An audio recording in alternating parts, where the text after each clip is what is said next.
Mayong bungkag di ay mga bayot no. So salamat kayo sa mga nag-order og tawgi ug sa nag-support sa to ang channel, sa tong mga content. Pasalamat jud kay kog dako sa inyo ha.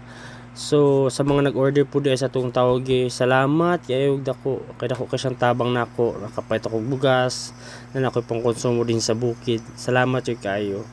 So kato atong i-deliver ganina, wa to siya limpyo din. Ang presyo ato mag trial and error sa gito nako. Diyon murag akong nakuan dyan na magdako amang kay murag makaginansya ang pugog akong babaan dyan may ang presyo. So karon naguna-una ako nga akong pabaratuhan gamay ang ato ang tawge, pero duha na siya ka klase, nilimpyuhan og dili og wala gilimpyuhan. So yung aton na akong style karon para at least sa katong gusto magpalit og tawge nga gusto iluto na diretso tapos naay budget, pwede kayo. Tapos sa mga way budget gusto sila maglimpyo, pwede sad.